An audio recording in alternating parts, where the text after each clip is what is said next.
Alô, alô, camaradas! Urra! Bom dia, boa tarde, boa noite. Não interessa a hora que você verá, o importante é que estamos nas ondas, mais do que nunca, para mais uma transmissão bombástica, contra-hegemônica do canal Guerra Patriótica. Minha saudação, beijo no coração para essa turma boa do bate-papo, que já tem que chegar aqui disparando o dedo no gostei.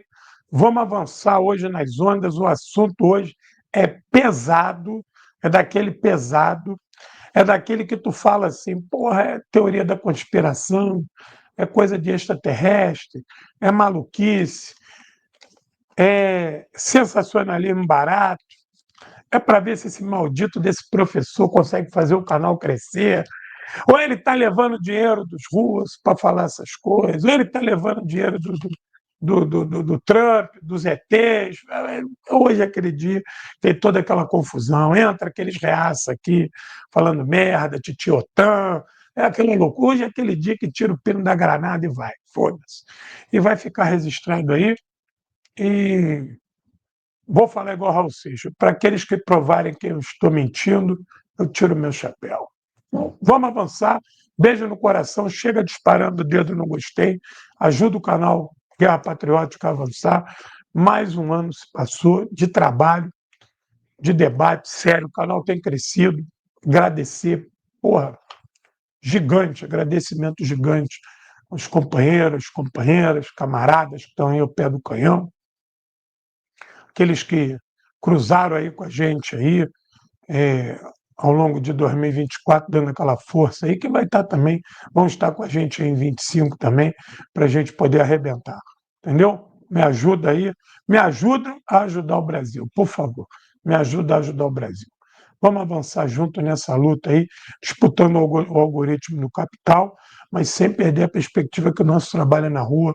Temos que militar, temos que nos organizar, por mais que a gente possa ter crítica, uma organização do outro, mas são nessas organizações que se gera a contradição, que se organiza, que se luta. Claro que tem organizações que são mais sérias, outras menos sérias, mas eu sou um cara que acredito firmemente que a gente vai conseguir libertar esse país e que todas essas organizações vão poder contribuir um pouquinho, umas mais, outras menos, mas é óbvio que a tomada de consciência, a criação de uma força suprapartidária, que não vise só política, que trabalhe a consciência de massa, que lute diretamente com o processo revolucionário de ruptura, é o que a gente precisa. Né? Esse reme-reme de eleição não vai dar o que nós queremos. Mas as eleições são importantes, os partidos políticos de esquerdas e progressistas cumprem um papel nesse momento tão difícil, de recuo intenso da, da esquerda brasileira, mas não podemos, temos que ser sinceros, né? Cumpre um papel, mas não transforma nada, não é decisivo, mas é o que tem, né? É o que tem. Então não adianta também viver no mundo da lua, que se for da eleição, tudo igual. Não é isso. Isso não é correto, isso não é papel de comunista. Né? Nós temos todos os exemplos possíveis e imaginários de conjunturas das mais diferentes, dos mais variados países, dos mais plurais credo político, de que os comunistas têm que agir de forma séria. Né? E não pode estar afastado da realidade. Não pode achar que vai ficar pensando na revolução e a gente está aqui no Brasil ainda tendo que discutir Centrão, Arthur Lira, reforma tributária e achar que fechar os olhos para isso. Isso faz parte da nossa realidade. Entendeu? Nós temos que suplantar, intimar um novo processo, mas não podemos fugir dela. Infelizmente, tem uma conjuntura que está dada aí, nós temos que transformar essa conjuntura, mas não podemos viver no mundo da lua. Né? Pelo menos é a minha humilde concepção. Bom, vamos avançar, que hoje é tirar o pino da granada e vamos avançar. Dispara o dedo no gostei, me ajuda aí. Nós temos um ano de luta em 2025.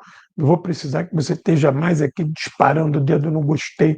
Não deixa de dar o dedo no gostei. Para a turma nova que está chegando, aciona o sino aí para você ficar ligado aí no canal Guerra Patriótica, para a gente avançar junto nessa luta revolucionária, uma luta revolucionária. Vamos avançar. Beijo a todos e todas. Vamos para o que interessa. Vai disparando o dedo no gostei. Bom, nós vimos há algumas semanas que o general Krylov foi assassinado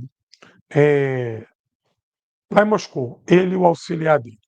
Inclusive, eu tenho uma live aqui que eu falo do papel dele, como foi o assassinato, porque até aqui algumas semanas atrás, visita lá que eu acho que é importante. Né? Então, o general Krylov foi assassinado, nós vimos isso numa ação terrorista. Fica imaginando se fosse a Rússia que tivesse assassinado um general americano, um general estadunidense ou inglês, em Londres ou em Moscou. Vamos mudar isso, né? Vamos fazer o inverso. Como é que seria? Como é que seria?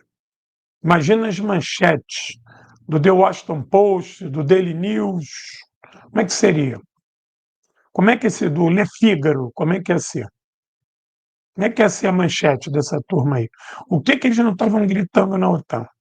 Eles já estavam preparando o desembarque dos. Porque a OTAN agora está com quase 3,5 milhões de soldados no primeiro momento. Né? Eles estavam mobilizando 6 milhões para caçar o Putin, que nem fizeram com o Saddam Hussein. Ia ser algo assim. Iam querer planejar a morte do Putin como fizeram do Bin Laden. Ia ser algo assim. Não seria nada menor do que isso. Mas não foi isso que aconteceu. O assassinato do general Krylov, ele é uma ação que o serviço secreto ucraniano assumiu, mas a gente sabe que sem os Estados Unidos e sem a OTAN, isso não aconteceria, por causa dos elevados instrumentos de monitoramento e pela qualidade da informação que era preciso. Né? Então, não adianta, pode correr, mas não pode se esconder. É claro que o assassinato do Krylov pode ter o operativo ucraniano, pode não ter. E, inclusive, a pessoa que já foi presa, o Uzbek que foi preso, já disse quanto quer ganhar, e quem contatou ele, tá piando lá no.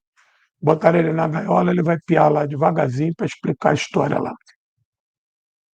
E é óbvio que a Federação Russa sabe que ele foi só um instrumento ali, né?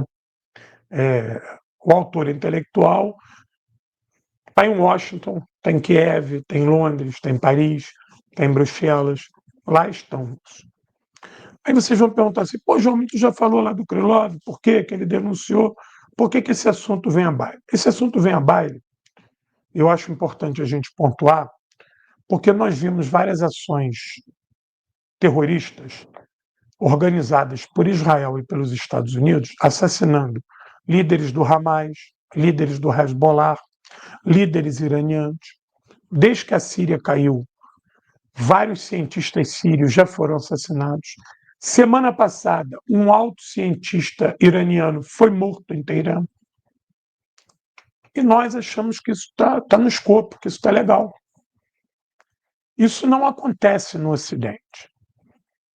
A malvada Rússia, a malvada China, a malvada Coreia não fica mandando matar cientista, político, nem militar aqui no Ocidente. A gente não vê isso acontecer. Mas a gente vê uma propaganda sistemática de guerra híbrida, de que o Putin assassina os seus rivais, que a Rússia envenena aqueles que são rivais. Veja, eu lembro da morte do Navalny, que nunca foi opositor do Putin, um bundão. Quando começou a hostilidade na Ucrânia, ele era a favor que a Rússia entrasse na Ucrânia, matasse todo mundo e anexasse a Ucrânia. O herói da direita ocidental, tinha essa contradição. Aí tentaram transformar o Navalny em herói. Morreu na cadeia. E depois as investigações provaram que ele morreu de causa natural, que não tinha nenhuma necessidade de matar o Navalny. Primeiro, que ele ia ficar longo tempo preso. Segundo, que ele era muito mais conhecido no Ocidente do que na própria Rússia. Se forçou a barra ali através da mídia com o Navalny, que nunca existiu. que tinha inclusive posições que beiravam o fascismo, mas que foi alçado ao cargo de opositor do Putin e campeão da liberdade. Veja, esse cara que assumiu a Síria aí, ele era terrorista até outro dia, tinha prêmio por ele. Ele agora é líder. De terrorista ele virou rebelde, agora é líder da Síria. Os Estados Unidos retirou até o prêmio pela cabeça dele. Eu não sei como é que nenhum assessor dele ali matou ele, arrancou a cabeça dele, levou lá e recebeu o prêmio. Entendi por que não foi feito isso. Poderia ter sido feito isso. Virava mais herói que ele. O cara que assassinasse ele pegava o prêmio da CIA e virava líder no lugar dele. Estou vendo a confusão que está a Síria. Então, essa turma, aqui no Ocidente, é campeã de fabricar esse tipo de mentira e a gente acredita. Com relação à Rússia, eu destaco até a curiosidade de vários companheiros e companheiras valorosos e honestos que repetem essas coisas contra a Rússia, chamando Putin de fascista, a Rússia de regime, de ditadura, que não tem liberdade, sabe? Uma coisa de louco. E a fabricação dessas informações tem origem no Pentágono, mas também no Serviço Secreto Inglês. O Serviço Secreto Inglês ele tem mais know-how do que os Estados Unidos na fabricação e disseminação de versões. Muitas das vezes os estadunidenses eles têm um instrumento de massa para massificar a informação, mas a criação dela com rastros de alguma verdade aqui e ali, isso é muito bem feito por Londres. Né? Londres, o Serviço Secreto francês, o MI6, perdão, o Serviço Secreto inglês, o MI6, é muito hábil nisso. E a BBC, a BBC ela é um operativo militar.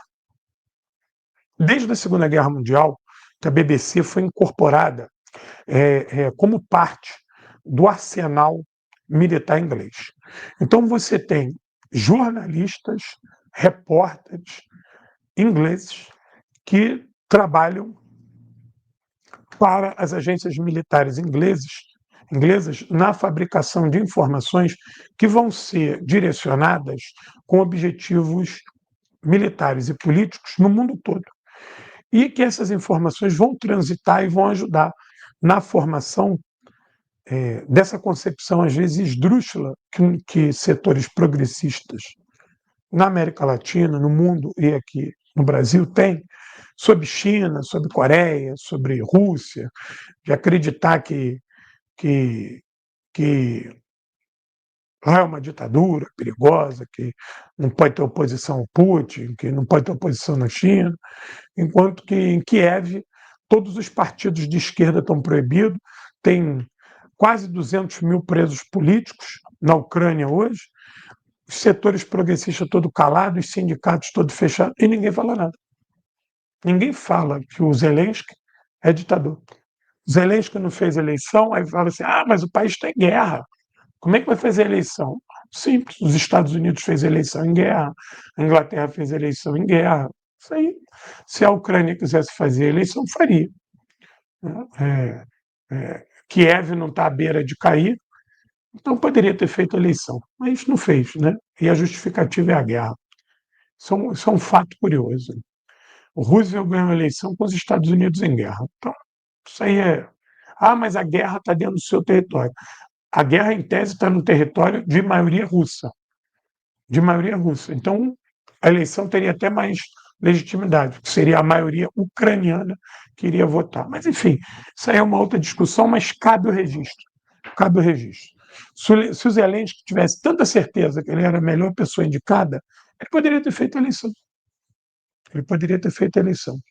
Os territórios que estão na mão dos russos são cerca de 28% da parte física e, a nível de população, não chega a 15% da população.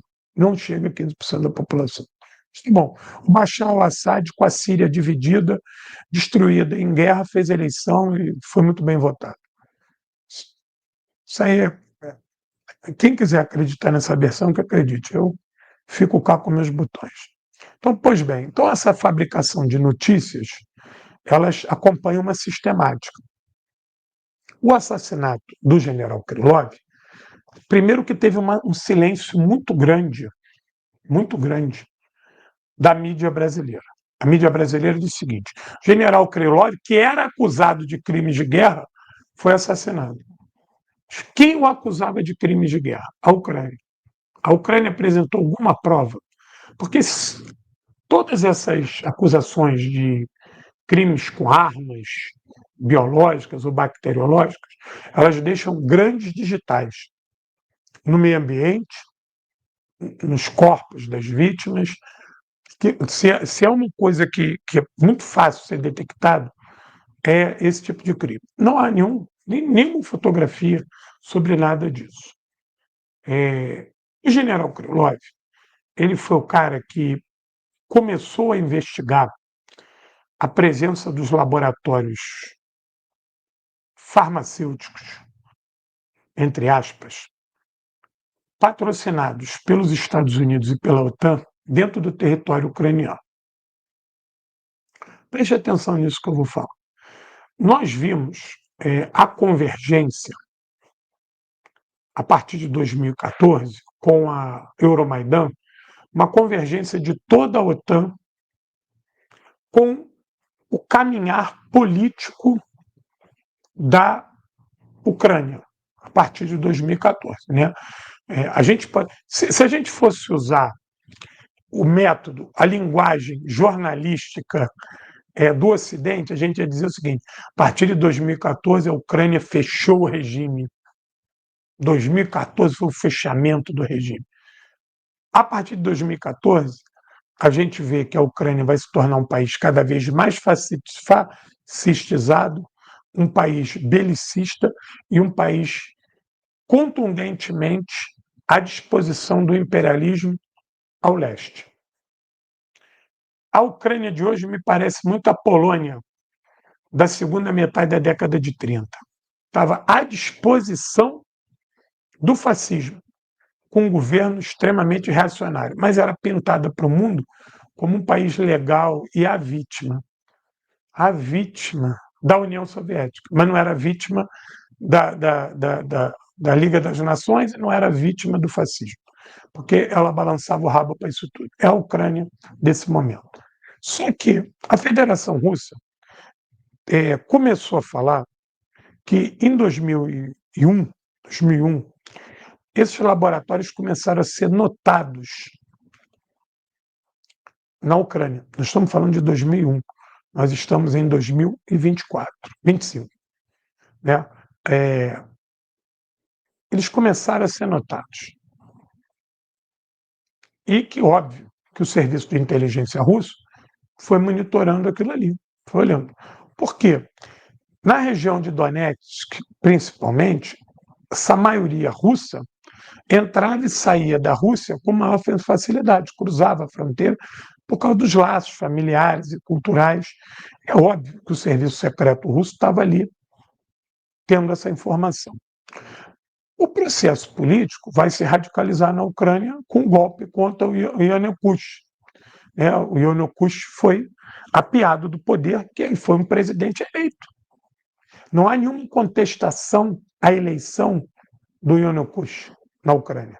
A contestação é que ele não quis, no segundo momento, enfiar a Ucrânia na União Europeia da maneira que a União Europeia intimou os setores mais reacionários. Ia ser da maneira dele, que esse processo ia ser uma transição.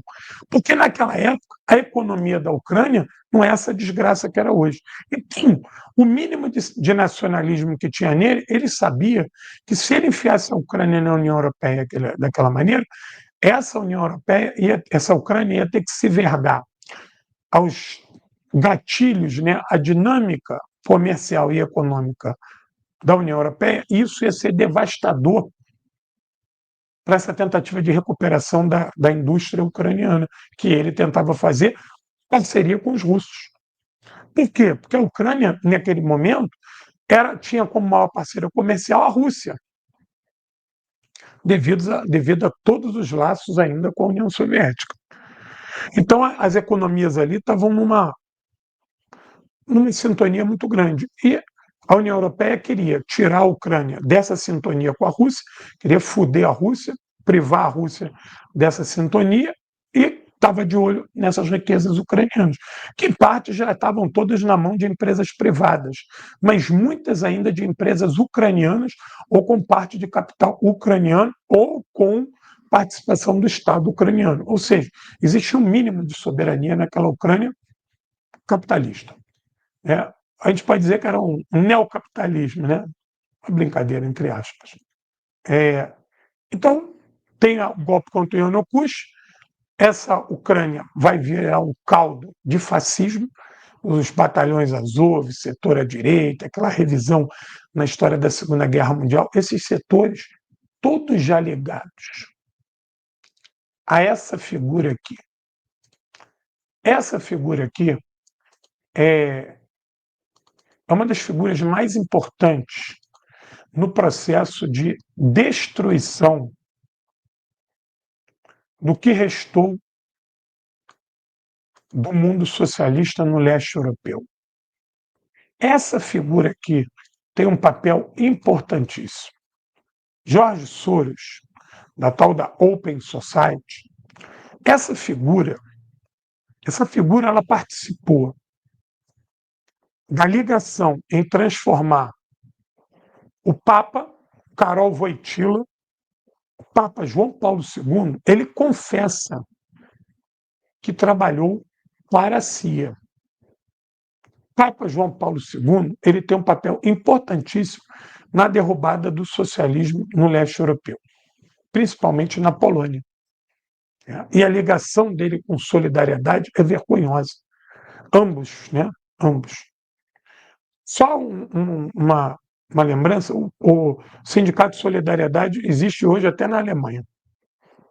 A figura do Jorge Soros, como mecenas das artes, homem interessado na educação, essa figura aí, conforme o socialismo foi desabando na década de 90, ele ganhou o direito, ou ele foi o atravessador, do financiamento do Departamento de Estado americano para produzir material didático para as escolas e colégios de vários países do leste europeu que seriam educados agora no pós-União Soviética, no pós-socialismo.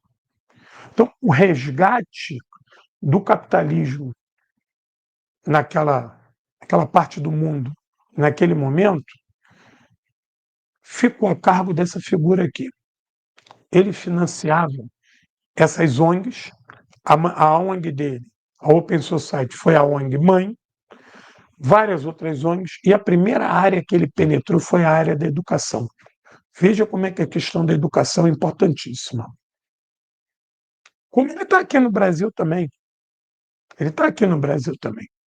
E, como nós sabemos, ele foi patrocinando partidos e organizações de direita.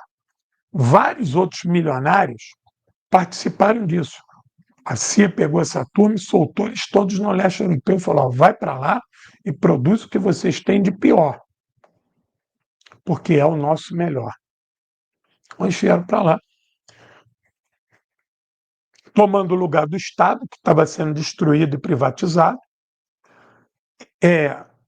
se enfiando no processo educacional de todos aqueles países, ajudando nos processos de privatização, corrompendo toda uma nova juventude e financiando aquelas velhas raposas reacionárias que, na época do socialismo, andavam no subterrâneo.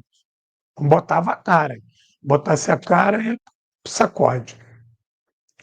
Então, essa figura ela vai estar na Ucrânia também. Essa figura vai estar na Ucrânia. E essa figura participa também do financiamento desses laboratórios na Ucrânia. Que, nota, o Serviço Secreto Russo fala que esses laboratórios começam a aparecer em 2001. Mas, a partir de 2010, esses laboratórios vão crescendo, se ampliando e vão sendo robustos. Inclusive, parece que, se eu não estiver errado, o primeiro laboratório privado a ir para lá e anunciar que estava lá, se eu não me engano, foi a Moderna, depois foi a Pfizer. Se eu não me engano, primeiro foi a Moderna e depois foi a Pfizer. Essa figura hedionda, esse miserável desse Jorge Soros, ele vai. Gente, dispara o dedo no gostei aí, pô. Rebenta o dedo no gostei para a gente expurgar essa figura amaldiçoada que apareceu aí. Dispara o dedo, que o cheiro de enxofre já está aqui. Dispara o dedo para a gente botar ele para correr daqui. Por favor, que ele embaralha o algoritmo.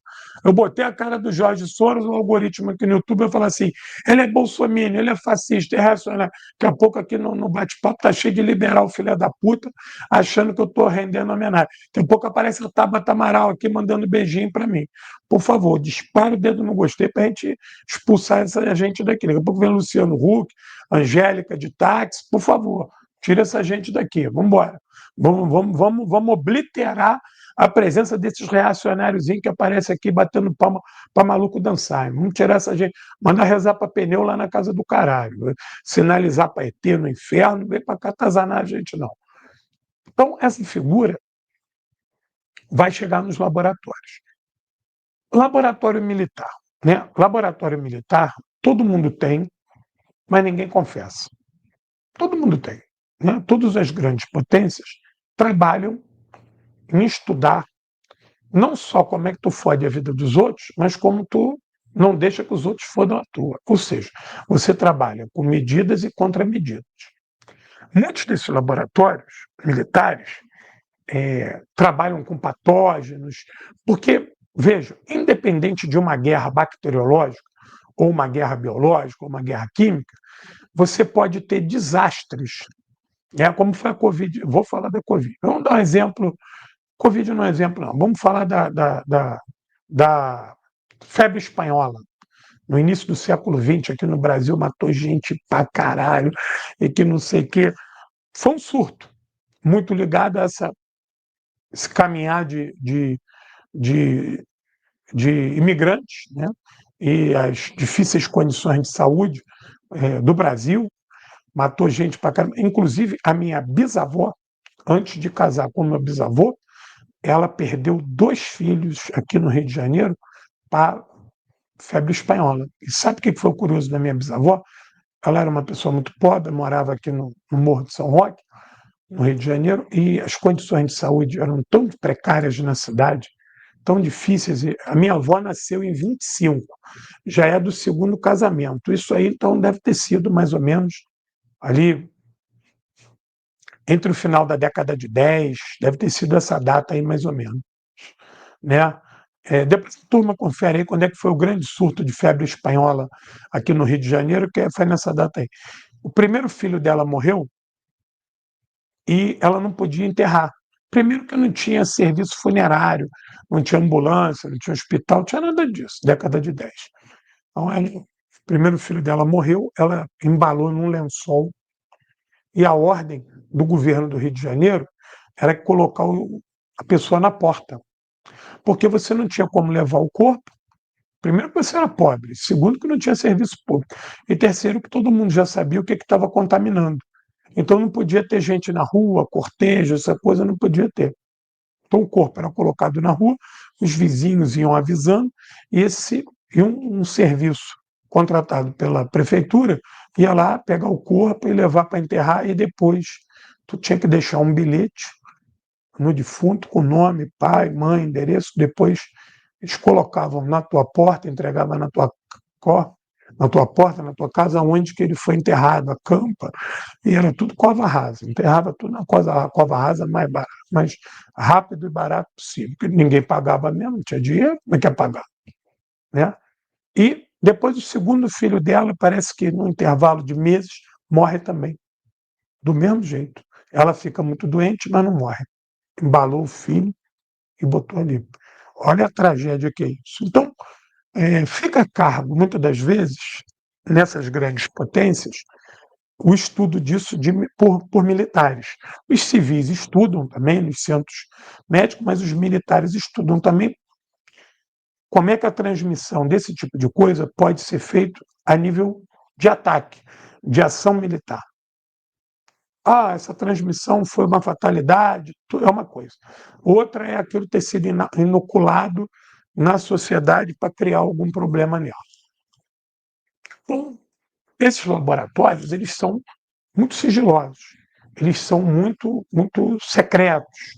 E outra coisa, há um controle também para não fugir nada dali muito grande. O primeiro caso que se tem informação no mundo, e aí foram setores progressistas e da esquerda que denunciaram, foi a questão do ebola na África, feito pelos laboratórios estadunidenses. Né? Havia o desejo de se testar o ebola, e nunca se imaginou que ele tomaria a proporção que tomou. Então, tem muitas informações na internet, muitas no âmbito dessa teoria da conspiração, mas os países mais sérios que estudaram isso fizeram afirmações contundentes de que o ebola na África foi uma produção humana, foi algo criado de fora para dentro e que foi inoculado na África propositalmente. Ele não é visto como ter sido sem querer, porque durante muito tempo a África foi transformada num laboratório a céu aberto. Todas essas potências ocidentais testaram de cosméticos a remédios na população africana.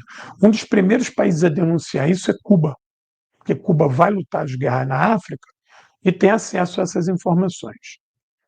As pessoas mais bem informadas do mundo é o Serviço Secreto Cubano. O que tu quiser saber, vai lá, conversa com o G2 que ele te dá. Eu digo isso para vocês de coração. São 30 e tantos anos estudando história militar, teoria militar, e a gente acaba. Eu não sou especialista em estudar serviço de inteligência, nem de contra-informação, mas a gente se debate com isso, se atropela nisso, no meio dos nossos estudos sobre questões militares, e é unânime. Até mesmo os gringos no sapatinho confessam: os cubanos são foda. Eles têm informação de tudo e todo mundo, todo momento. Foi isso que garantiu a sobrevivência do Estado cubano até hoje. Né? Cuba nunca teve um golpe, nunca teve uma tentativa de revolução colorida, golpe de Estado. Tu vê, quantas tentativas de se matar o Fidel foram frustradas? Porque o G2 sabe de tudo. Né? Eu acho que quem não viu o filme, assista Operação Vespa, né? Assista o filme Operação Vespa. Eu conheci um daqueles 5 cubanos, conheci as esposas deles quando eles vieram aqui no Rio de Janeiro. É, Vejam o filme, que é uma aula de, de contra-informação e de contra-inteligência que Cuba faz contra os Estados Unidos. E até hoje tem isso. Se tu chegar lá nos Estados Unidos, lá no meio daqueles fascistas reacionários lá de Miami, tem a Brigada Antônio Maceu. Tem Brigada Antônio Maceu em Havana e tem Brigada Antônio Maceu nos Estados Unidos. Você tem cubanos que migraram para os Estados Unidos que são pró-Cuba, que defendem a Revolução Cubana. Tem essa pica lá também, eles tiram onda também. Claro que é um grupo menor, mas de porrada também. Vão para a rua defender Cuba também. Lá nos Estados Unidos, lá em Miami, são foda. E é isso, obviamente, que isso é um trabalho de base da Revolução Cubana. Tu ter os teus agentes lá no olho do furacão. E não deixem de ver. Quer ver? Deixa eu botar a dica aqui de um livro. Aqui, ó. Deixa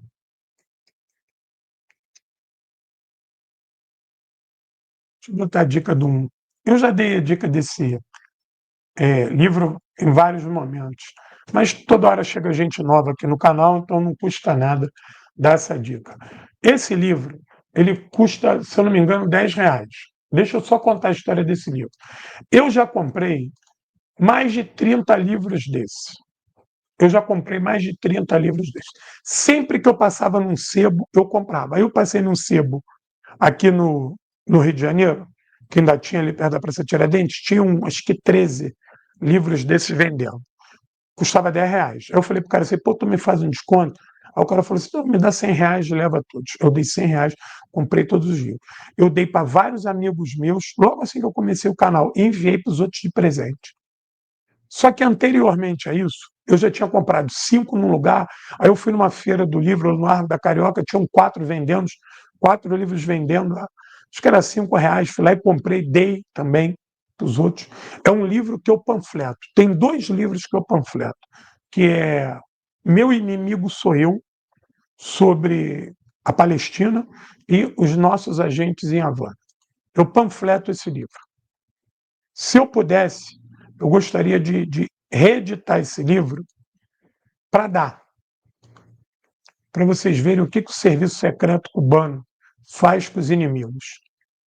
Por favor, comprem esse livro. É muito legal. Na estante virtual tu vai achar desse livro baratinho. Cara, compra e lê. É uma aula. Eu não sei se esse Jean-Marc Pilhas ainda está vivo, até é legal pesquisar. Esse cara tinha que ser convencido a escrever um 2, uma segunda parte, atualizando o que o serviço secreto cubano faz, porque é humilhante para os gringos o que os cubanos fazem.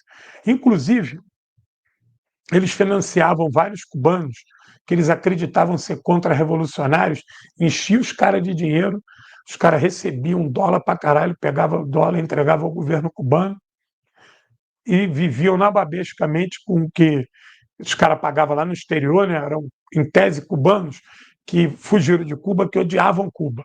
Aí os caras ganhavam uma fortuna para fazer trabalho contra Cuba. E esses agentes iam lá nas embaixadas cubanas, ó, o cara hoje deu $50.000, entregava ao embaixador cubano, o cubano mandava o dinheiro para Cuba, e o cara vivia lá como magnata, né?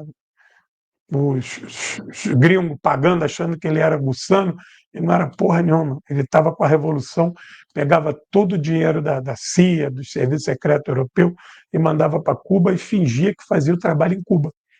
E era assim, distribuição de panfleto. Era uma época que esse livro é antigo, né? Então é uma época que a internet não existia. Distribuição de panfleto. Aí o cara ia lá, produzia tipo 10 panfletos, jogava assim no chão, fotografava, pegava agente secreto cubano, fazia foto como se fosse pessoa reclamando do governo. Naquela época não tinha como checar muitas das vezes as informações, né? Preparava tudo em foto, fazia o relatório, botava no envelope e mandava. Falava, ó, consegui uma manifestação lá no bairro, lá contra o Fidel. Aí os caras, pô, você trabalha muito bem, muito bem. Aí mandava cópia dos panfletos. Esse livro é fantástico. Vejam, vocês vão ver também muita covardia com Cuba. Muita covardia, muita covardia. Vocês vão ver muita maldade contra Cuba. É odioso ver isso, né? E, inclusive, para a gente nova que está aqui, quando eu estava em Cuba em 1993, nós estávamos numa brigada de solidariedade. Nós recebemos um alerta que poderia ter um atentado contra o nosso acampamento,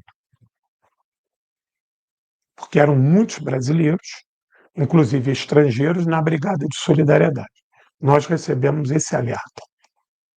O acampamento era da UJC, União da Juventude Comunista, mas naquele momento a juventude, quem era da UJC, mas da FARC, Forças Armadas Revolucionárias de Cuba, estava gerindo o acampamento Venceremos.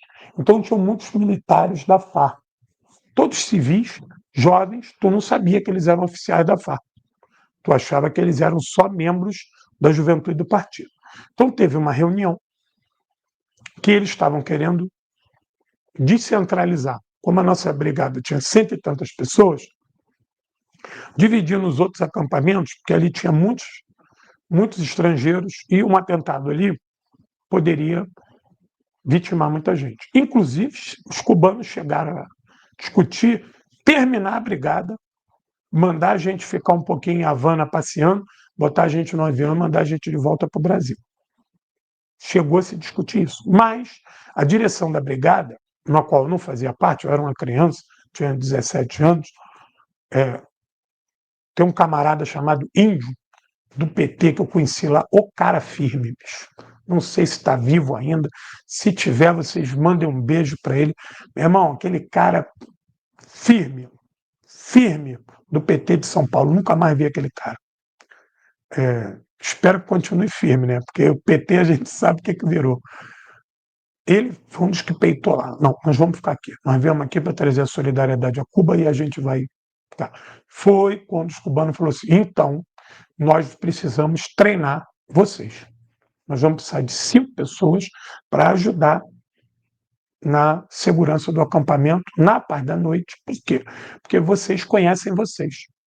E era um acampamento muito grande, era um acampamento de trabalho rural, de plantação. E eu fui nos voluntários. Quem quiser vai lá no meu Instagram, vai ver lá eu armado, dando tiro. A gente recebeu o treinamento básico do MTT, da Milícia de Tropas Territoriais, porque, inclusive, ainda tinha ameaça de invasão de Cuba, porque foi quando o socialismo acabou e o Bush pai foi para a televisão anunciar o novo governo de Cuba, porque ele acreditou que Cuba iria cair, como caíram os governos do leste europeu, então ele foi lá e apresentou: isso aqui vai ser o. Vejam essas imagens. Esse aqui vai ser o futuro presidente de Cuba, esse é o ministro da Educação, esse é o ministro da Saúde.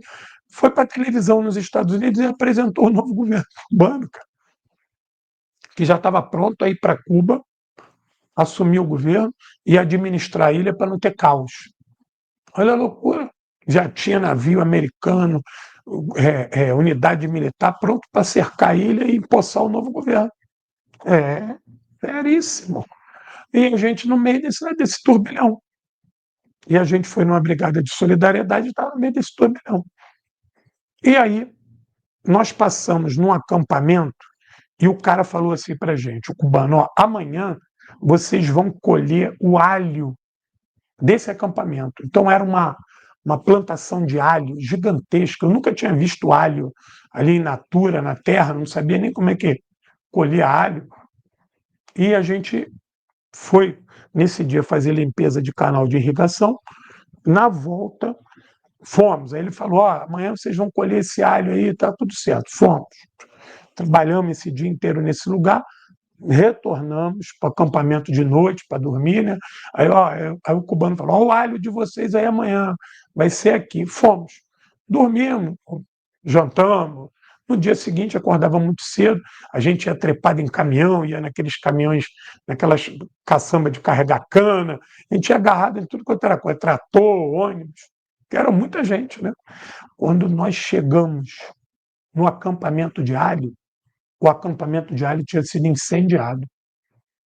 Alguém de noite ateou fogo, mas como o alho dá assim no chão, para aquilo pegar fogo demora.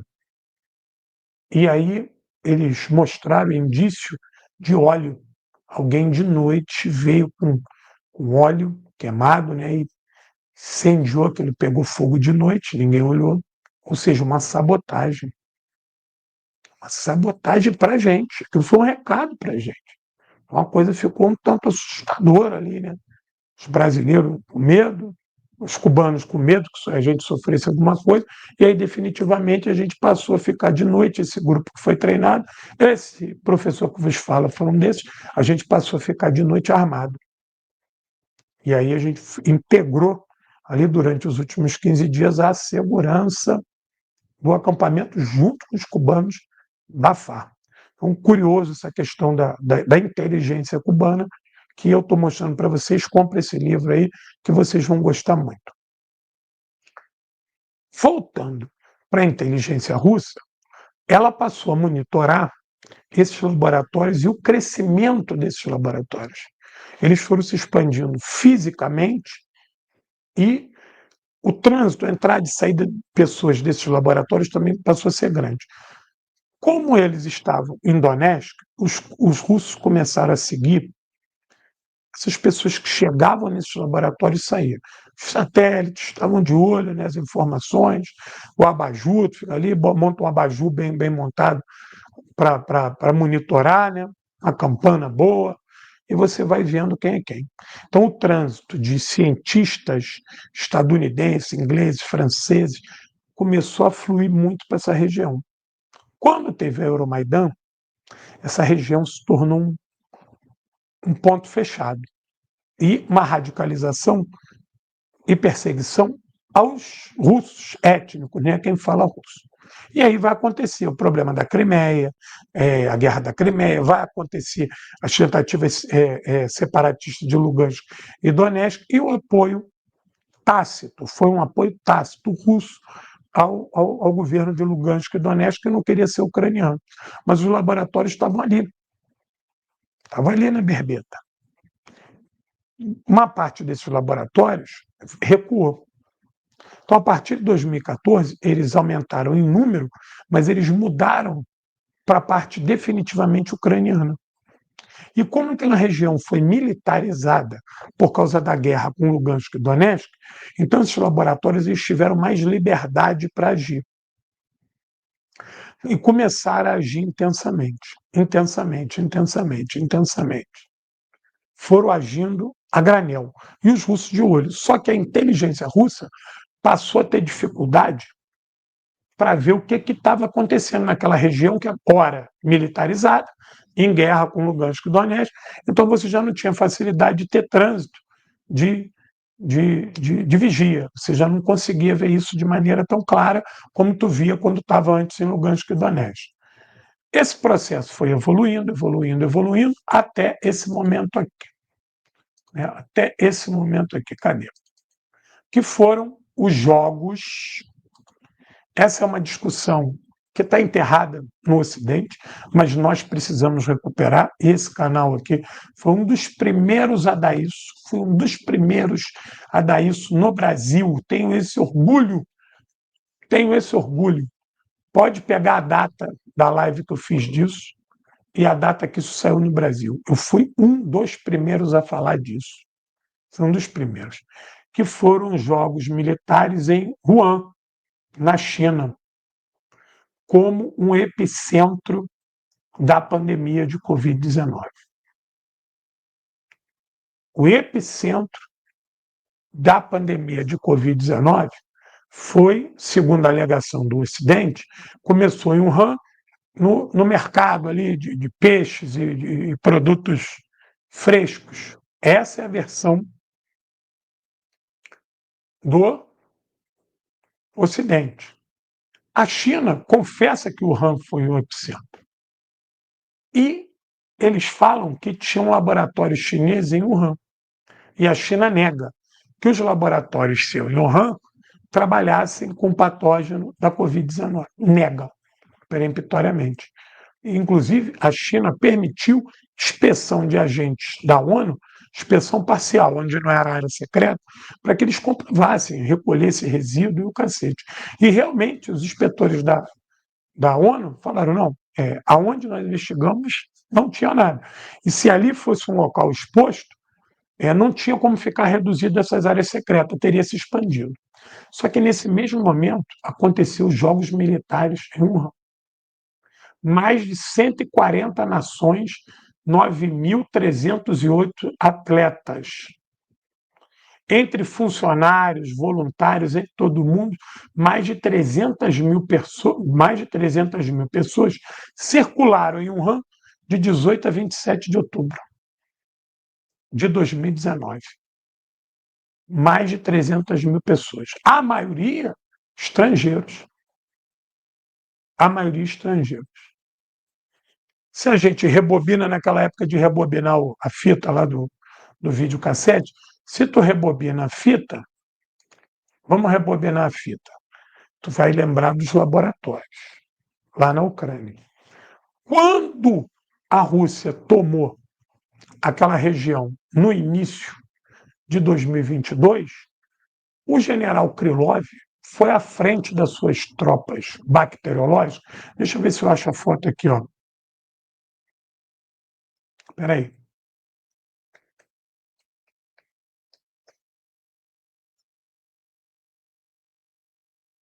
Deixa eu ver se está aqui. Deixa eu ver se está aqui para mostrar para vocês. Eu não esqueço quando as tropas russas chegaram nesses laboratórios, nessas unidades, e se descobriu que elas não eram unidades militares, eram laboratórios, estavam em bunkers. Então o general Krylov era o homem que tinha que ir com a tropa dele. Eu quero ver se eu acho foto do material apreendido pelos russos da OTAN, que os russos fotografaram tudo, que eu quero mostrar para vocês, para a turma que não se lembra ou que não viu na época. Quer ver?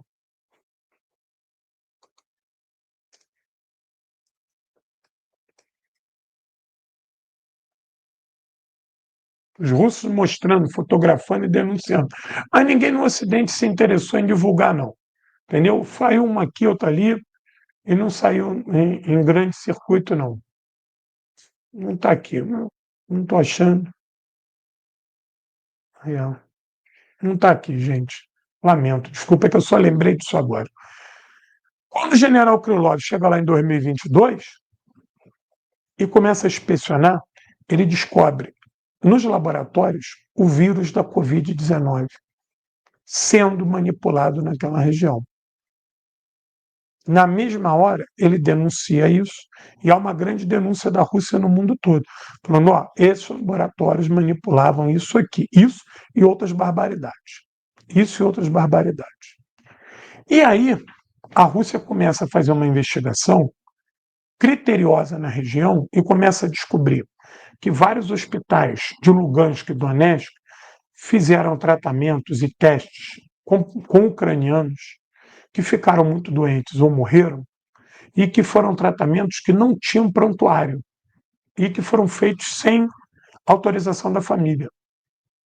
E que vários dessas pessoas que morreram ou imediatamente ou depois tiveram seus caixões lacrados e a família não teve acesso ao corpo. E essas denúncias se avolumavam. Então, isso levou a uma investigação das tropas do general Krylov, que descobriu o seguinte: eles estavam fazendo muito daquilo que estavam nos laboratórios sendo testado e produzido foi também usado na população. E aí começou a investigar os hospitais e vai com aqueles equipamentos e busca daqui, fizeram exumação de corpo. O que o general Krylov descobre? Ele descobre que teve uma região com uma incidência grande de uma determinada doença. Eu li o nome, aquele nome gigante em latim, que eu não sei dizer, e que essa população adoeceu ali. E que eles morreram, era como se fosse de uma aldeia, morreram. E se deu várias versões de água contaminada, que não sei o quê. E eles, os que sobreviveram, falaram que eles, durante o dia e durante a noite, era constante drones, que eles achavam que eram drones de vigilância, que depois foram ditos que eram drones borrifadores de inseticidas contra pragas por causa da agricultura, mas não eram. Estava sendo borrifado nessas aldeias algum agente químico que levou à doença e a posterior morte dessas pessoas. Mas o curioso é que a investigação mostra que toda vez que um dessas aldeias ficava doente, ia para o hospital, já tinha uma equipe especial esperando eles. Eles não eram tratados pelos médicos comuns. E a família sempre afastada. Sempre afastada. E os russos começaram a catalogar isso nesse tempo de guerra e denunciar. Inclusive, eu não peguei aqui, mas me perdoa, mas a gente vai voltar a tratar disso. Tudo isso que eu estou falando tem link aqui. Eu vou deixar o link na descrição do vídeo. Tudo que eu estou falando, vocês vão linkar lá e vão ver do que eu estou falando, e aí vocês podem buscar outras informações. Nessa pataquada toda, lembra, botaram na conta da China a Covid-19. Os russos começaram a estudar com os chineses e chegaram a uma conclusão parcial, que o vírus da Covid-19 ele pode ter sido inoculado em Wuhan propositalmente para levar esse desastre para a China, para inviabilizar a situação chinesa, né? Levar o caos para a China e também para testar o tamanho de contágio, a velocidade de contágio desse tipo de vírus e a letalidade. Isso se usou como mote a os jogos militares, ou seja, era o melhor momento para estrangeiros irem para a China como uma base legal. E por serem jogos militares poderiam estar lá participando do evento, né, e serem treinados por serem militares para serem um operativo desse tipo de coisa. Porque isso vai ser difícil. Você vai treinar um cara que não é civil para ter acesso a essa disciplina, ao sigilo. Isso é uma operação militar. Tem que ser uma operação militar.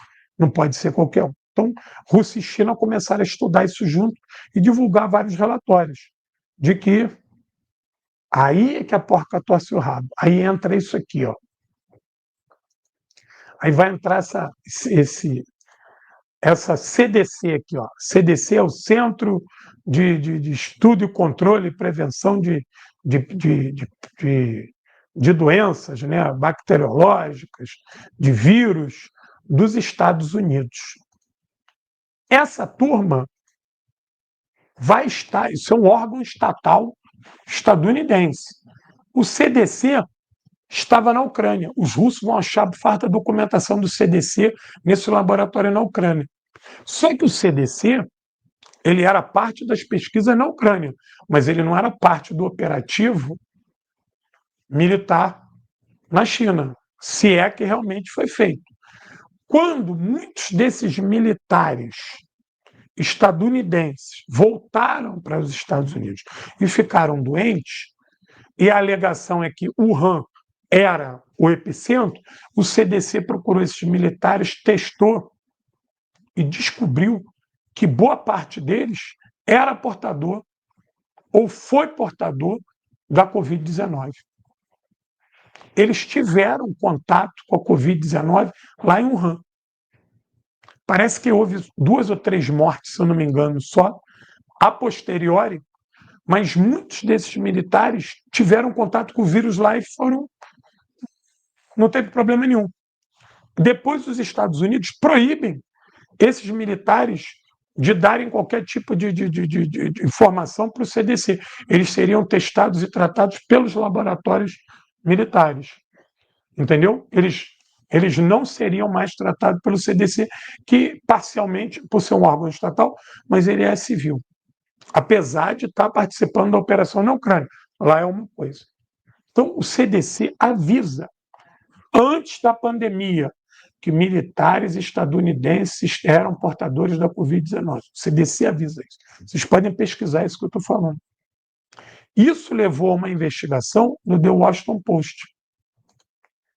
The Washington Post, The New York Times, os grandes jornais vão atrás dessa informação. E começam a descobrir uma série de coisas. Não descobrem mais. Por quê? Porque era uma situação militar, coloca sob sigilo. Quem é o primeiro a gritar? Kennedy Jr. Kennedy Jr. não é médico? Ele é um cara que era muito ligado nessa área, médico e negacionista, né? Mas ele grita. Ele grita. Isso foi uma operação na Ucrânia. E ele começa a investigar, e aí vai se chegar a quem? Aonde que se chega? Se chega a esse cara aqui, ó.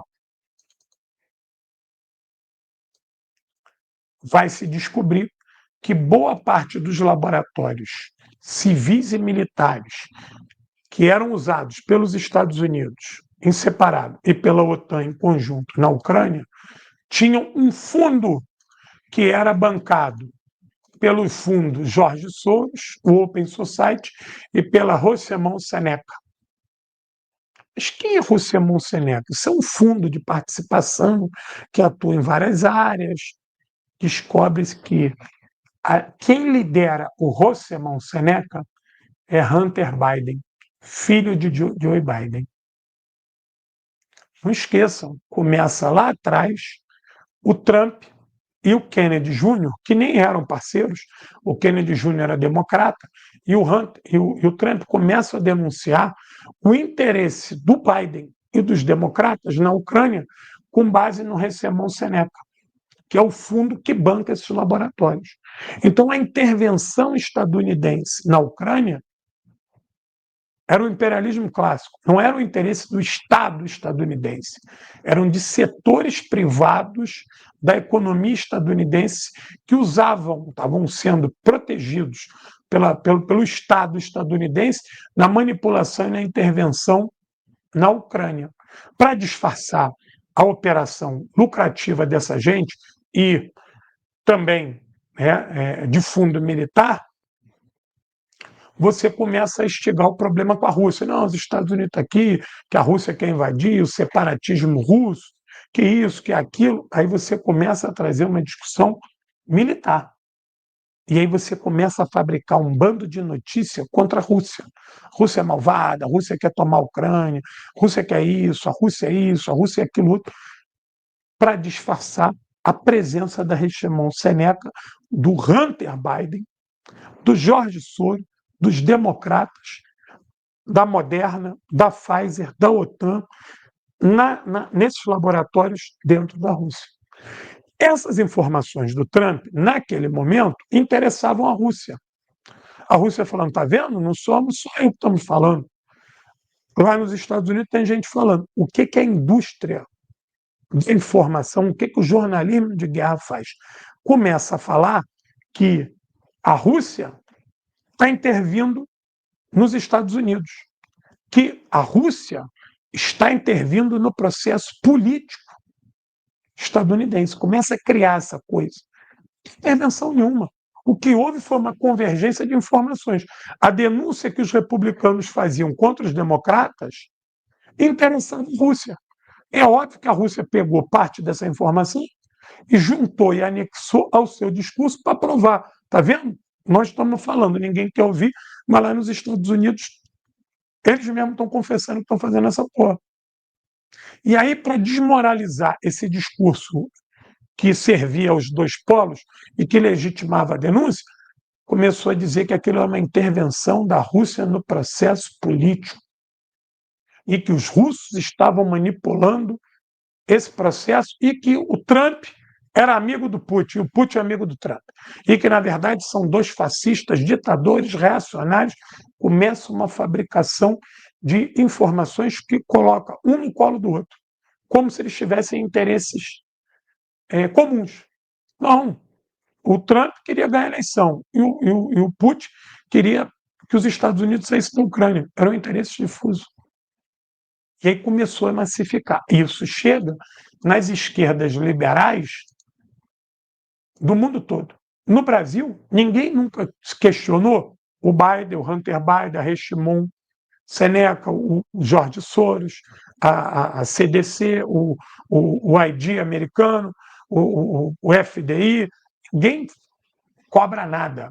Ataca o Putin, começa aqui os liberais brasileiros, Putin, ditador, amigo do Trump, o Trump, e os democratas se fazendo de inocente, está vendo? Fascista Trump, unido ao fascista Putin, para contaminar o ambiente político, e aí começa a história de que a Rússia manipulava o processo eleitoral. Obviamente que existia uma carga política eleitoral nesse discurso, porque era um momento eleitoral nos Estados Unidos. Havia aquele processo, estava se movimentando, o processo eleitoral estava em marcha. Estava em marcha. Né? E o Trump falando, isso aí é uma sacanagem do Biden, porque ele tem interesse na Ucrânia, porque o Richemont Seneca está lá, o filho dele é gerente daquilo lá, isso é uma operação militar. Inclusive, o Trump começa a bater de frente com os setores militares do Pentágono por causa dessa parada lá na Ucrânia. Por quê? Porque se esses militares viessem a falar assim, não, é isso, está tudo certo, teria matado a charada, mas havia um silêncio de vários militares que não eram ex-militares, né, que já estavam na reserva e que, em tese, eram próximos ao Trump e que também não quiseram falar, se negaram. Aquela briga que teve entre Trump e os militares, chamando os militares de traidores, e o cara era isso, porque ele sabia do envolvimento desses militares nesse processo e eles ficaram calados. Eles já podiam falar, eles estavam na reserva, o presidente era o Trump, não ia ter nada, ia proteger, eles ficaram nele. Por quê? Porque a levada do dinheiro era muito. Era uma grande operação. Óbvio que muitos desses laboratórios, né, como Pfizer e Moderna, faziam testes que poderiam ser interessantes para a humanidade. Na ótica comercial, eles querem descobrir um monte de coisa, querem vender remédio, mas transformar o povo ucraniano em cobaia e produção de vírus para guerra bacteriológica, isso é uma coisa odiosa. Mas estava todo mundo envolvido na sacanagem dentro da Ucrânia, que virou um quintal. Essa Ucrânia fascistizada precisava da CIA, do FBI, da OTAN, do dinheiro gringo. Então, o que essa Ucrânia fez? Pode usar nosso território aqui, pode usar nosso povo, foda-se, qualquer coisa ataca lá naqueles de língua russa, eles são russos mesmo, foda-se eles morrer, e vai o teste para lá, empurra essa pica para lá. Quando tem a situação da Covid, os russos entram em desespero. Fala, cara, se eles realmente inocularam isso lá na China, o que eles não podem fazer dentro do nosso território, a partir de Lugansk e Donetsk, onde o trânsito entre as populações é enorme. E mais, aquela região russa é uma região também de grande produção agrícola. Então, os russos ligaram o sinal de alerta. Essa denúncia, todo esse dossiê, tudo isso está na mão do general Krylov. Claro, que ele morreu e levou o segredo. Não, tudo que ele estudou está documentado. Ele tem uma equipe, isso tudo é um arsenal do governo russo. O governo russo tem isso. E qual é a preocupação? Por que matar o Krylov agora? Porque o Krylov foi o cara que desmembrou tudo isso. O Krylov se tornou um inimigo da OTAN, dos Estados Unidos e da Ucrânia por ter desbaratado tudo isso. A investigação do Krylov foi precisa e boa parte das informações que o Trump usou eram os russos que forneciam. Não fornecia por amizade, nem por carinho, fornecia porque o Trump estava cornetando o Biden. Estava cornetando o Biden. Estava instigando isso. Então, essas informações já existiam. Quando tem a operação especial em 2022, essas informações são confirmadas e são ampliadas. E isso depois também vai ser entregue ao Trump. Desde o início da guerra da Ucrânia, que o Trump falou que não deveria ter invadido a Ucrânia, que foi um erro, que não sei o quê. O Trump fala isso no início da operação especial.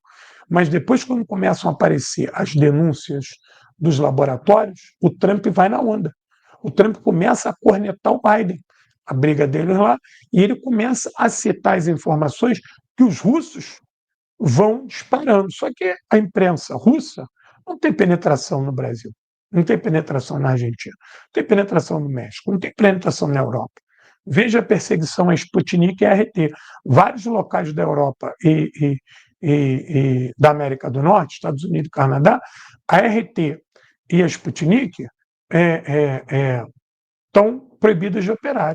Então, os russos tinham muitas informações e não conseguiam fazer ela transitar. O que parecia aqui para a gente? A massificação de uma outra informação é que a Covid apareceu em 19 na China, por causa das péssimas condições sanitárias, ou porque o laboratório chinês era de precário e eles não têm condição de fazer nada, porque o vírus escapou, e que a Rússia é malvada, amiga do Trump, dois fascistas, e que a invasão da Ucrânia é uma covardia, que o Putin é fascista, que a guerra imperialista, que a Rússia quer a terra da Ucrânia. Pronto. Essas informações contaminaram até a esquerda brasileira. Claro que a esquerda liberal brasileira corre para esse tipo de coisa igual formiga corre para o mel, né? Os troscos adoram isso, né? Mas teve muita gente boa que continua repetindo isso e que não conseguiu fazer esses comparativos, essas análises. Primeiro, que os partidos de esquerda aqui no Brasil não cagaram e andaram para fazer um debate sobre isso sério. Segundo, que a questão da guerra híbrida continua sendo ignorada aqui no Brasil. Né? E terceiro, que há uma direção político-ideológica de muitos desses partidos, dessas aglomerações de esquerda liberal, que tem vários preconceitos e faz uma leitura enviesada quanto à Rússia e quanto ao Putin, e não consegue entender o que está no meio desse debate geopolítico. Trump, Biden, democrata, republicano, Putin, não consegue entender e acredita que pode se isolar desse debate, não tem nada a ver com isso, eu quero o socialismo, como se o socialismo fosse cair do céu, como se você pudesse escolher o escopo político da sociedade onde você está vivendo. Tu não pode escolher, tu tem que transformar essa porra. Então é curiosidade em cima de curiosidade, mas também a gente, quando começa a investigar essa informação, quando a gente começa a historicizar isso, que nós vamos montando esse quebra-cabeça e chegamos a essas convergências, a gente vê como é que nós fomos privados da verdade, do questionamento, da crítica e da investigação por parte da imprensa, do PIC, do Partido da Imprensa Golpista, de muitos dessa turma que se diz analista das questões internacionais, daqueles especialistas dessa área de patógenos também no Brasil, que pouco abordaram isso, dos militares brasileiros que também nunca quiseram comentar isso, e para eles acreditam tudo que sai na BBC, tá bom? BBC e CNN para eles é a bula, né? E também dos partidos de esquerda no Brasil, que preferiram ficar com a versão dos Estados Unidos, que é a figura mais suspeita para dar uma versão, por manterem esses tipos de laboratório na região. Eu lembro que num dos primeiros laboratórios que os russos chegam, o ataque é surpresa, também por conta desses laboratórios, né, pegam um notebook com o símbolo da OTAN, vários materiais da OTAN. A Rússia tem muita coisa. Muita coisa foi apagada. Eu vi um relatório do Krylov, ele dizendo o seguinte: muita coisa foi apagada e destruída, mas nós conseguimos recuperar muitas coisas e descobrimos coisas absurdas. E o relatório do Krylov, que ele vai fazendo, que ele já fazia antes, e que ele vai concluir quando ele ocupa essas regiões a partir de 2022, é aterrador. Essa pesquisa ela é muito fundamentada, bem documentada, mas nós não vimos isso aqui no Brasil. Nós não vimos. Não tem... Muitos de vocês estão vendo isso pela primeira vez, porque eu estou falando. Deixa eu botar aqui logo aqui no chat. Ó. Peraí, deixa eu botar aqui um negócio aqui no chat para a turma que está com pressa. Peraí. Para a turma que está com pressa. Para você já ir. Para você já ir pesquisando aí, ó. Ó. Peraí, gente. Peraí. Caramba. Não consigo botar aqui. Peraí. Peraí. Vou criar aqui um banner, que é melhor. Ó.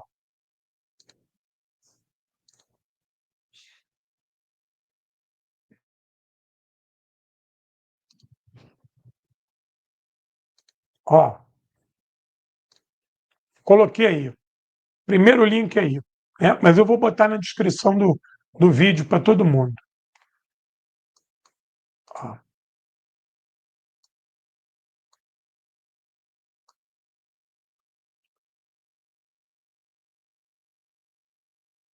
Criar aqui outro banner aqui, ó.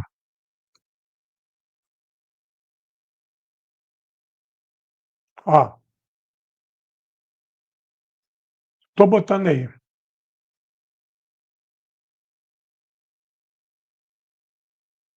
Ah, o outro está aqui.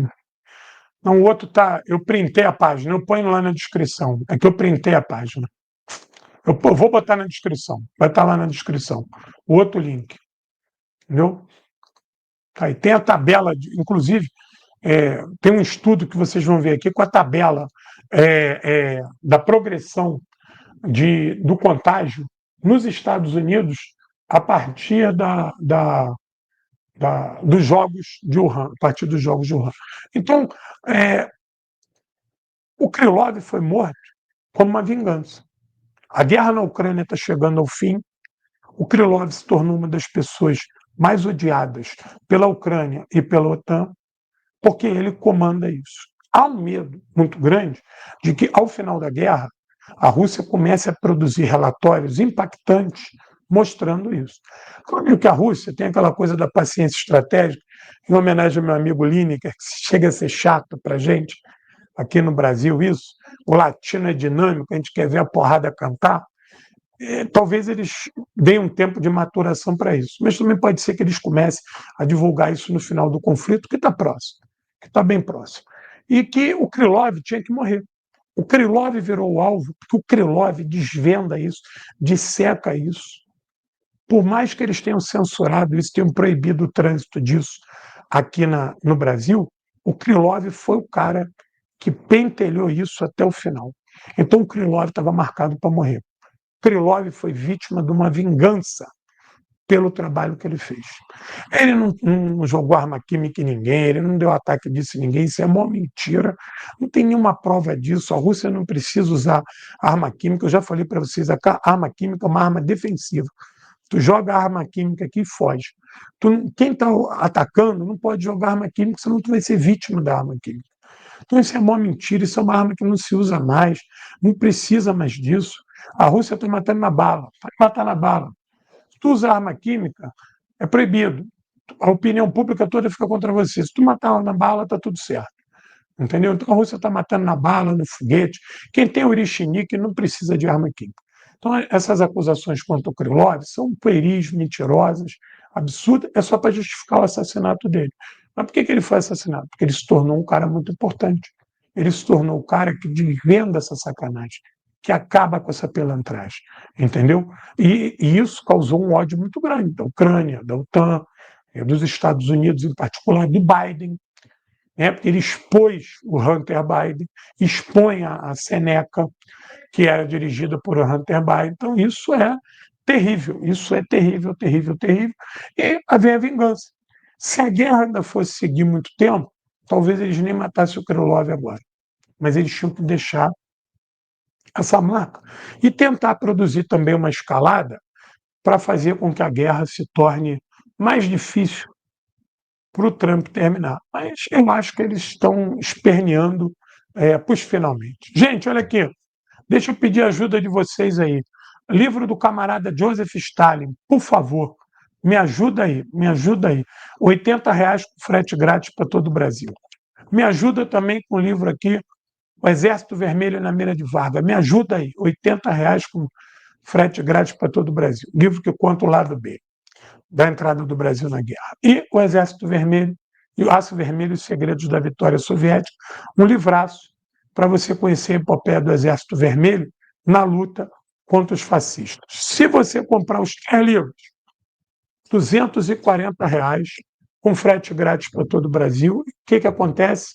Você ainda pode ganhar de presente qualquer placa dessa daqui, tu escolhe. Comprei 3 livros, professor, escolhe uma placa que vai de brinde. Eu despacho pelo correio, chega rapidinho para você. Você vai receber a trilogia da Segunda Guerra Mundial, ainda vai sinalizar para o fascismo, contra o fascismo. Eu tenho interesse nas placas. Uma é 80, 2, 130, 3, 180, 4, 250. Frete grátis, ainda leva a quinta de graça. Comprou 4 placas, pagou 250, leva a quinta placa de presente. Tem promoção para todo mundo aqui. Se eu quero comprar uma placa para testar, para ver se é legal, R$ 80 com frete grátis, eu despacho pelo correio rapidinho para você. Tá bom? Então, me ajuda aí. Estou abrindo aqui a loja. Me ajuda aí, se puder também.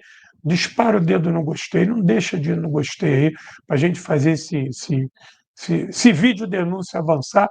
E também aqueles que puderem, me ajudem aí com o Superchat, sticker, é importante, ajuda aqui o canal a andar. Turma do Superchat, sticker, me dá uma força.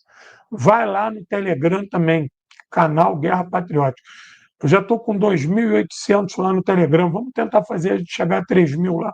Eu mando notícia toda hora lá para o Telegram, tu fica bem informado lá no Telegram. Vai lá no Telegram, porque toda hora está pingando informações novas lá no Telegram.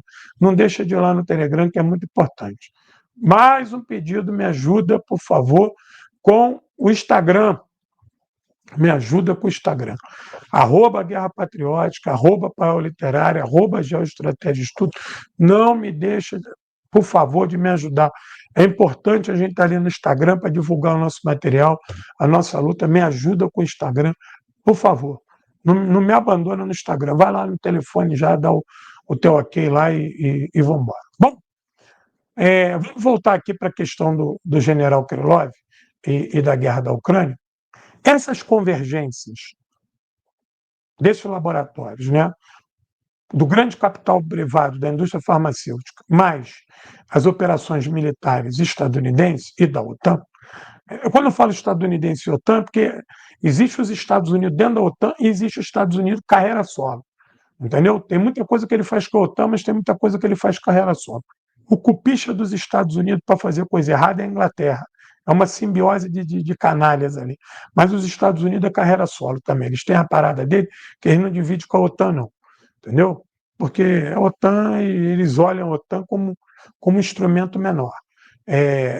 Eu falei no início da live, a última contagem de tropas da OTAN dá quase 4 milhões de tropas. A OTAN hoje tem para mobilizar 4 milhões de tropas. Olha como é que a OTAN cresceu. Eu arrisco dizer que no tempo da União Soviética não tinha isso tudo. No tempo da União Soviética não tinha isso tudo.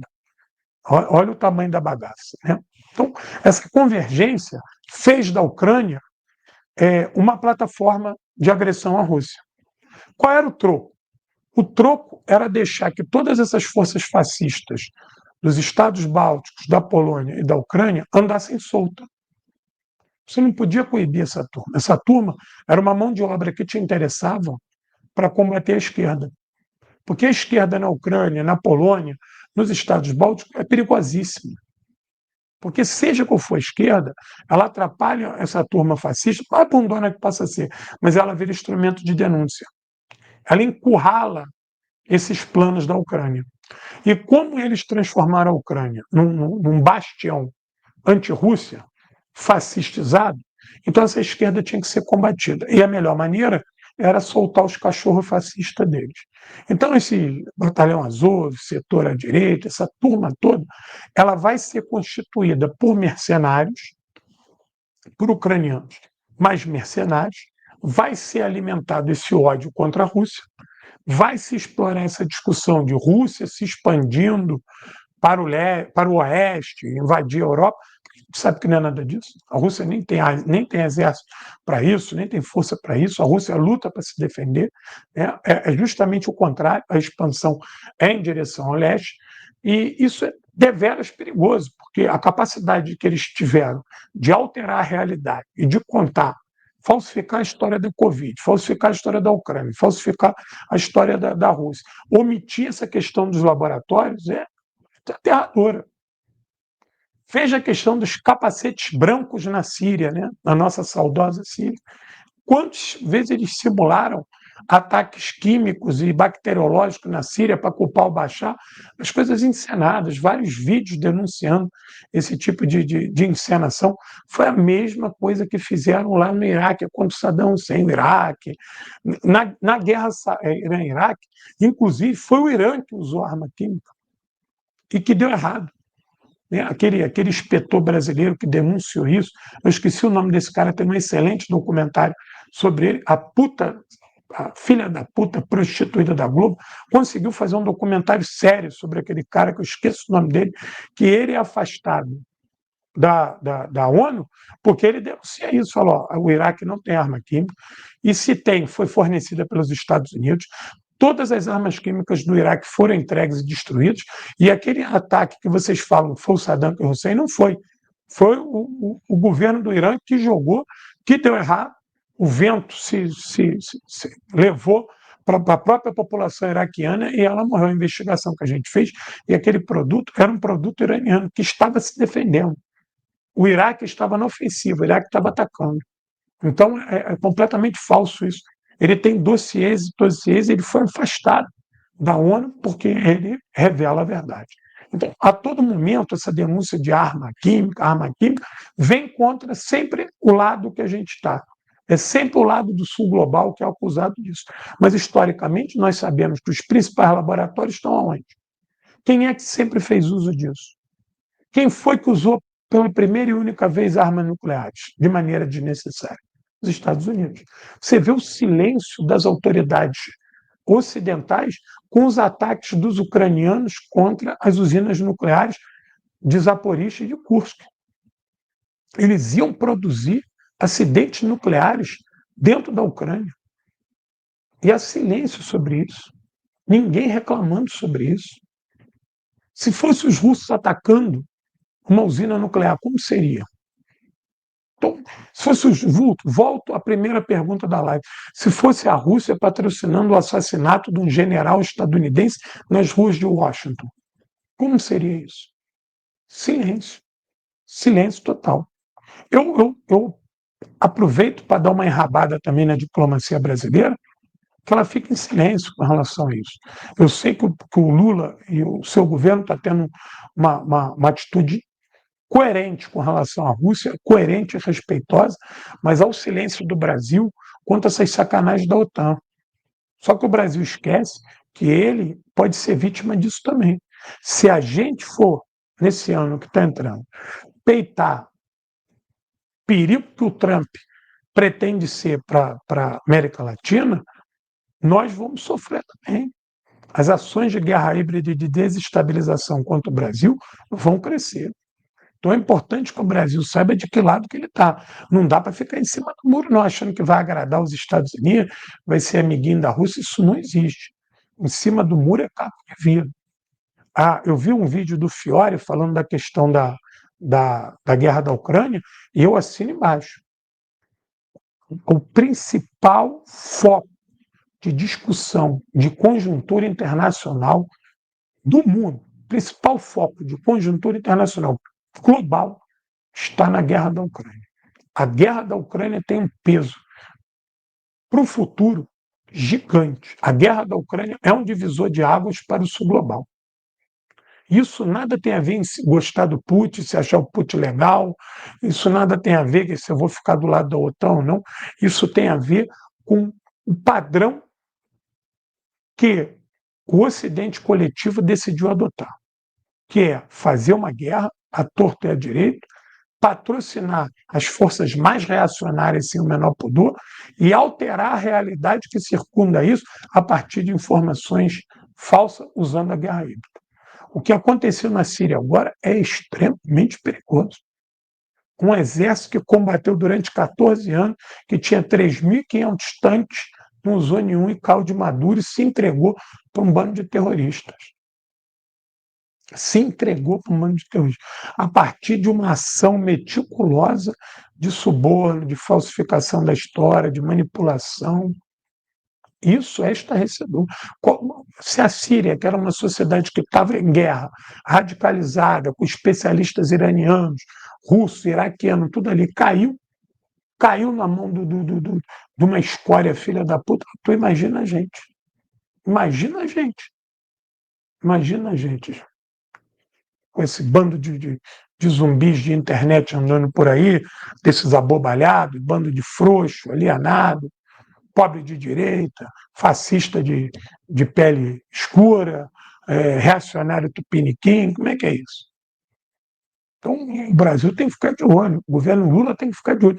Achar que nós estamos distante disso, não estamos distante disso, não. Nós vimos como é que o impeachment da presidenta Dilma foi votado a cara larga, inventaram uma história e não tinha ninguém para defender a presidenta Dilma. A presidenta Dilma caiu sem povo na rua. A partir de então, esse país foi para lama. A situação política se agravou nesses últimos 6 anos, num grau que eu nunca tinha visto, numa velocidade que eu nunca tinha visto. E tu vê que o declínio do ambiente político e intelectual no Brasil foi seguido da destruição de direitos e do Estado brasileiro, que é difícil recuperar. A manipulação na nossa sociedade é tão grande que a gente tem dificuldade para juntar 10 para lutar contra a reforma do ensino médio. Juntar 20 contra a reforma da Previdência.